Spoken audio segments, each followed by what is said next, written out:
Geordie Journo's back outside the Newcastle United Media Centre, where Eddie Howe was back this morning after a couple of weeks out. Sounds like he's got a minor injury, but no, it was a serious health scare, taken to hospital with pneumonia, and great to see him back today, in good spirits as well. But understandably, that dominated the press conference, Jordan. It was all about Eddie Howe's health. How is he? How has the past couple of weeks been? He's missed 3 games. Newcastle, other than Aston Villa, have done relatively well. They've picked up 6 points, scored 10 goals, and still in the Champions League hunt with 5 games to go. But yeah, what were your thoughts on Eddie Howe's press conference and obviously his return, which is great to see? Yeah, no, it was brilliant to see him. I actually thought he was looking really well. I mean, when a bloke's been in hospital for a while, or has been diagnosed with, yeah, exactly. I don't know how you expect him to look, but I thought he looked well. He looked upbeat. Obviously, he said that he isn't feeling 100% himself yet, but feels like he's nearly 100% up here, which is why he's pushed himself to return to work so quickly, I would say. It is quick. Yeah, I mean, it probably typifies Eddie Howe and the man that he is, that he's felt like he need to resume his duties so quickly. But I'll be honest, I am surprised to see him back so soon. Yeah.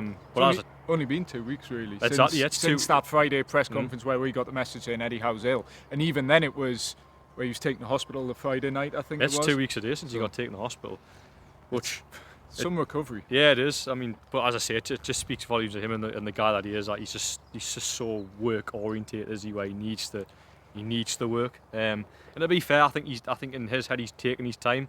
He admitted in there that, because I always thought that Eddie Howe would be speaking to Jason Tindall most days and almost pulling the strings. And obviously I know he's in hospital and stuff, but Eddie Howe admitted that there was 0% or 0% contact, which I was slightly surprised. I didn't expect him to be pulling the strings, as you say, but certainly have some involvement. But I think in his head, him not doing that, he's taking the time that he needs to feel that to recover, and then he feels ready to come back. Which, if he's ready, then who can argue with him? Yeah, it shows how serious it was and how much it probably affected Eddie Howe, where he's got to the point where he just feels like, I can't work, I shouldn't work.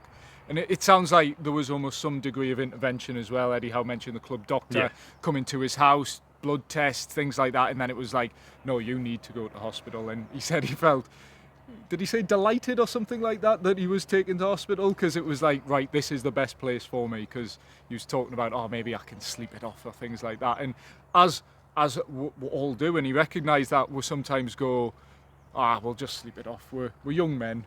We'll be fine. And Eddie Howe was like, no, this was probably a warning sign that, no, you need to look after yourself, because there's more important things than football, believe it or not. Yeah, I mean, it was the process of, because he's actually ill at the Leicester game. Yes. We were there in the press room and didn't really pick up on it. No, but he said at that time he was feeling really, really bad. Yeah. So for him to take the Leicester game, obviously he's got home. I think usually they have a couple of days off, or at least a day off after games. And then, in his words, he's tried to essentially get out of bed, get showered, to come and start preparing for the Manchester United game, and just said something's telling me I can't do this. Yeah. Goes back to bed, obviously. A couple of days later, there's a press conference. Doesn't attend that. We get the message from the club saying that his illness, and then that night he's admitted to hospital. And from then really he's just sort of been on the road to recovery. Spent a few nights in hospital, but I say back now, and I think I'll give Newcastle a massive boost tomorrow ahead of the Ipswich game, just to see your leader back on the touchline. He said he's back in the training ground this week. He said he's not charging around the pitches as much as he would. No. But he's there. It's his presence, and I do think that gives Newcastle a massive boost heading into the final 5 games of the season. Yeah, definitely, and yeah, just good to see him back. But obviously, we're going through the press conference, and a lot of the questions are about Eddie Howe and his health. And I'm thinking, well, how do I ask another question about that? And it gets towards the end. And I feel like it's been covered. Anyone who's watched the press conference, like Jordan said, it was 25 minutes of Eddie Howe talking about his health, which is really the story and the most important thing. But me and Jordan, being the savvy local journalists that we are, when it gets to us, it's trying to think of a question that has been asked about Eddie Howe's health, and I do think he pretty much answered everything there was. So we didn't ask questions about Eddie Howe's health. As much as we said it's good to see him back, and we do care about those elements. Yeah, you asked, I thought, a very, very good question about football, which is what we're here for at the end of the day. Yeah, no. So I would, if I was front the queue for the press conference, I would be asking about Eddie Howe's health. Yes. But by the time it gets down to us at the back, The drinks. It's hard. You've got to be quite original. Not original. Of course, you've got to be original with all your questions, but you've got to be different. You've got to find a different catch line. Yes. Which is difficult to see when there's a lot of questions before you. So yeah, by the time it got to me, I couldn't honestly think of any other health question. He'd covered all bases. I think maybe by that point you'd maybe fed up at talking about it, possibly, because I know Eddie Howe is a man that doesn't like the limelight as such. Of course, that was always going to be the case today, given that it was his first press conference back. But yes, sorry, back to my question. Football matters. I almost felt like I had to apologise for asking about football matters. But Lewis Miley was my question, because there was a tweet by Fabrizio Romano actually that set Newcastle fans. Yes. It's out of the blue, really, wasn't it? It was, yeah. Was it before the? Was it the morning before the Aston Villa game, the Friday? Possibly, yeah. Yeah, it was. Sorry, no, it was the Friday. A week ago. Yeah, a week ago, where it was just a random tweet saying that Lewis Miley's attracting interest from several Premier League and Bundesliga clubs, which it was sort of like a real surprise, because Newcastle have always, Eddie Howe has always spoke about Lewis Miley in real high regard. Jason Tindall, I think, even on last week, on the day that he was linked with Bundesliga clubs and Premier League clubs, Jason Tindall even name checked Lewis Miley and a player that's got a massive future at this football club with lots of potential. So I just wanted to ask Eddie Howe about what actually is the club stance. I sort of knew the answer he was going to give, but I thought, given that the Romano links have sort of been about for last week, it was best to put off Eddie Howe, which again seems a bit daft because he's just returned from an illness. But yeah, Eddie Howe says that Lewis Miley is a pivotal player and to have no plans to lose him. So, and that was my reaction when I seen that last week. I was surprised by it. I understand maybe from a player's point of view or representative's point of view, where you're looking at Newcastle's three-man midfield, the most informed midfield in the country, and then Lewis Miley's maybe looking and going, well, how do I get in there? But from Newcastle's perspective, they've got absolutely no reason to lose one of the academy prospects. They faced the pain that last summer. Yeah. They shouldn't lose an academy prospect, because he's got a big future. Which when you speak to people at the club, they speak really highly of Lewis Miley, so it makes no sense from a club point of view to lose him. Yeah. Last season, Lewis Miley played 26 games through various injuries. Joe Linton was out for a while. Joe Willock was out for a while. Sandro Tonali was obviously banned. This season's been a different story, which you always expected. Lewis Miley, limited game time when he has started games. I think he's got 2 goals in 4 starts or something like that. He scored against Forest, scored against Bromley in the FA Cup. So he's actually more or less delivered when he started games. It's just coming into games you want to maybe see a little bit more of Lewis Miley. He is only 18, 19 next month. Maybe stamp his authority on games a little bit more, which is difficult as a young player, but showed so much promise last season and has shown that again in glimpses this season. But there is, I think, question marks over what role does Lewis Miley play next season, because this season you go, well, the midfield's been so good and he has been injured for the first couple of months of the season as well. Next season, European football's a factor. You're competing on multiple fronts. What is Lewis Miley's role? Is he a player who we spoke about Will Asula previously? Is he a player who maybe needs a loan, or will be looking like what the Fabrizio Romano stuff sort of hinted at, where Newcastle, you're looking at academy prospects like they did with Elliot Anderson, and you touched on it there. You can make pure profit, and it's not an ideal situation, but when you're looking at a player who can't get in the side, if you can make a healthy sum on him, then in a PSR world, that's the unfortunate, sobering reality of it. So I don't know, what would you think is the best course of action for Lewis Miley in terms of next season? Well, I think you hit the nail on the head there about mentioning European football. I think if they've got Europe next season, Lewis Miley's guaranteed to play games, because they'll need to rotate. So for me, because Newcastle's midfield at this moment in time, and they've literally got 3 centre midfielders that are probably the best central 3 in the Premier League. But if you're picking up an injury there, it's really light. Or suspension, as they're all prone to. So I think Lewis Miley's probably only an injury or 2 away from being in the team a regular again this season. But I think next season, as you mentioned, with European football, I think he's got a real chance of playing. As I say, from having felt the pain of losing an academy prospect last summer and Elliot Anderson, I think they'll not want to go there again. Not when they don't have to, because the PSR situation, as we understand, is a lot healthier.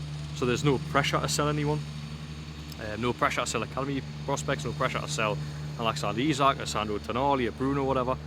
So as long as they're in that position, I think it makes total sense to keep hold of Lewis Miley. But as I say, that's from a club perspective. I maybe understand from a player's perspective why he might, having played games last season, I think he started 20 odd games last year because of all the injuries.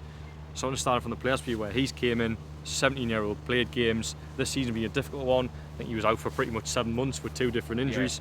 Just came back, we ended up actually playing on this pitch here to try and get minutes because he couldn't in the first team. But now, as I say, it hasn't played as much as he would have liked, but I say he's not too far away from doing that. Yeah, and at just what he'll be 19 next season, so still a very, very young age as well, where in under 21s football, you have a season under 21s football, you might be lucky if you play 15 games just because of the way that their schedule works. So yeah, I think Lewis Miley, when you're looking at Europe, and maybe if Newcastle are Champions League, maybe he doesn't start Champions League, but he could be rotated into the side for maybe the easier on paper Champions League games, or like we've seen with Aston Villa, where you've got an Ipswich Town, for example, at the weekend, and Lewis Miley comes in for, I don't know, Joe Linton or Sandro Tonali, things like that, to rotate and freshen things up and keep players on the toes, keep players fresh. That squad management is something Eddie Howe and Newcastle are going to have to do better next season, because they did struggle with it last season, and obviously injuries took the toll. And at the moment they're naming an unchanged side, and that was part of my question. I wasn't expecting Eddie Howe to give. We're getting attacked from lawnmowers on both sides here. Yeah, it's busy. Should move position. Yes. On that note, I'll get back to my point, but on that note, here's an advert break. Comply IT Limited. Worrying about disposing of your old IT equipment? Don't be. Comply IT handle everything. Secure collection, detailed tracking, and certified data destruction. That's Comply IT Limited. We've also got Mitigate. Mitigate enhances workplace mental health, helping businesses stay compliant, reduce absences, and unlock higher productivity, creating healthier, happier teams. And of course, our OG sponsors, Four Rivers Financial Planning. Four Rivers Financial Planning offer holistic financial advice for all stages of life, ensuring your plan remains robust and adaptable in the ever-changing world we live in. So yeah, we've been attacked by a lawnmower out the front as well, so we're just trying to position ourselves still at the media centre, but away from the lawnmowers. I hope you can hear us okay. So yeah, back to my question, what I was talking about. Newcastle unchanged for 7 games. Jason Tindall, after Aston Villa, suggested it was perhaps a game too far for Newcastle. 3 games in 6 days. I asked Eddie Howe about that. Obviously, he said he wasn't going to necessarily change or not change the team. He didn't drop any hints about that. He said he's not going to critique Jason Tindall's decisions because the team are playing very well. And he did stress, okay, 3 games in 6 days, difficult for the team, but there's no fatigue issues heading into this weekend. So, reading between the lines, it sounds like very few changes. I think it's unchanged again. I think he'll go unchanged. Yeah, it was a game too far in the respect that it was 3 games in 6 days as we're being attacked again. Right, unchanged Newcastle. That's what we're thinking, Joe. Oh, we're going. Yeah. Yes, I think it's going to be unchanged. It was a game too far in the respect that it was 3 games in 6 days. Again, I don't necessarily buy that. I don't buy that assumption at all. I just think Aston Villa were better, and I think that's fine to admit that. You can say it's a game too far, possibly, but I think it was. It's just Aston Villa deserved to win, and sometimes that's fine in football, I admit that. But yeah, a week break, I think it'll be unchanged again, and I think the players who have started those 7 games deserve to go into an 8th game, and then maybe whatever happens, depending on what happens on Saturday, you then look to make changes. Again, I don't think they're blessed with loads of changes. I think, as I say, we've talked about Lewis Miley's potentially someone that can come in, but again, that midfield's been so strong. The main one is probably Anthony Gordon. How do you get him back in the team? But it's on him to stake a claim. Yeah, because as long as Harvey Barnes plays, scores and assists, then Anthony Gordon on that left side at least has no chance.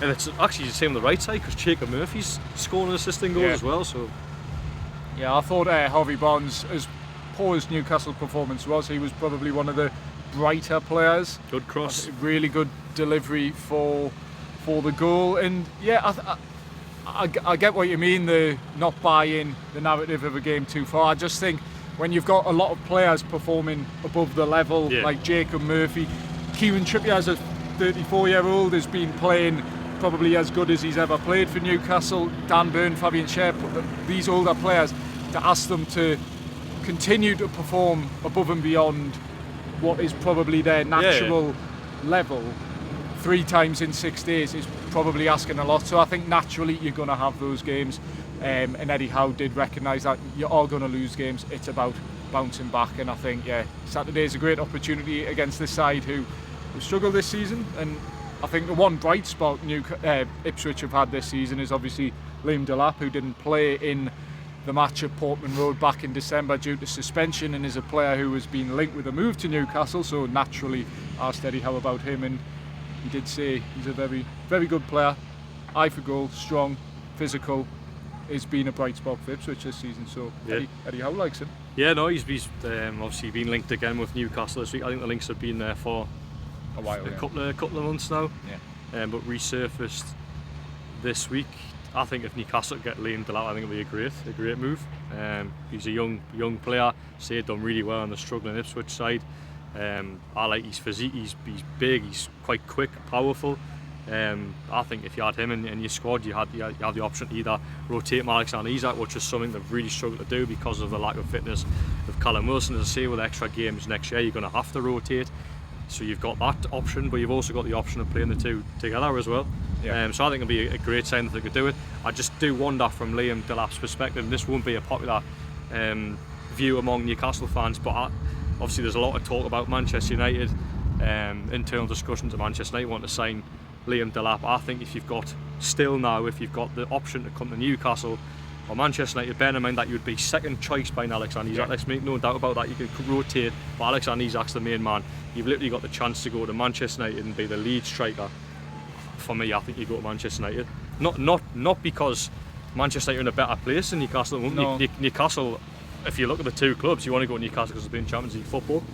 But I think they have that option to play regular games and lead the line at another Premier League club, because he wouldn't be guaranteed to lead the line every week here, whereas at Manchester United he would be. Pretty much, so that's the way I sort of weigh it up. Whereas in terms of football and achieving things in your career, at this moment in time you go to Newcastle because you've got a chance to, a better chance to win trophies. But you've got European football there. Manchester United, I know it depends. Potentially. See how things lay for next season, because you could be talking in Manchester United or in the Champions League even potentially. So it's mad to think. But I think you're right. Like any player where you're offered a big club where you're almost guaranteed football over another club who you're going to be second fiddle to one of the best strikers around. So I think naturally do you go, oh well, I'm a young lad, I can learn from one of the best strikers around and get some games, or you go, no, I can be the main man. You know what strikers are like. He'll want to be the main man, like he has been at Ipswich this season. But it's not like Liam Delap is I think, obviously he's been Ipswich's main threat this season, but he hasn't had a lot of games at Premier League level. He literally joined Ipswich in the summer from Manchester City. He hasn't had a loan spell at Hull City in the Championship last year. So back from our latest lawnmower distraction. And Liam Delap, I think ultimately, as much as Ipswich are almost certainly going down, he is in a great position personally, because he's got a release clause. He'll have several top clubs, including Newcastle, including Manchester United, sniffing around him. He's like a kid in a sweet shop, almost pick where he wants to go. Yeah. The best offer available to him. It's not a case of, oh, I've gone down, I just need to stay in the Premier League at all costs, and you're almost like starved of options. He's going to have plenty of options, good options, and it's just which one he picks. I think Newcastle would be a great move for him, but I think whilst Newcastle United have Alexander Isak, the reality is that anyone that comes in is behind him, because Alexander Isak is one of the best strikers in Europe, the world. So I think from the players' perspective, I say it's his first season in the Premier League. He hasn't played a lot of Premier League minutes. I think he would probably value going somewhere where you would play regularly in the Premier League. Yeah. And I don't think, as I say, when Newcastle have Alexander Isak, that's guaranteed here. There's an option of rotation, which have lots of games, that's great, but I just think from a player's perspective, mental perspective, you want to be the main man, and he'll not be the main man. No one will be the main man at Newcastle United as long as Alexander Isak is here. Yes, that's a very good point. And on that note, yeah, we're almost coming back from us, so we'll have to wrap up. We'll cut things there, much like the grass and the concrete and steps and a hill is being cut around us. But we'll be back tomorrow at St James's Park, joined by our third Geordie journal, Liam Kennedy, to discuss what is hopefully Newcastle winning a game and going back third in the Premier League. So if you like what we do, please remember to like, comment, share, subscribe and ring the bell for all your latest Geordie Journals content.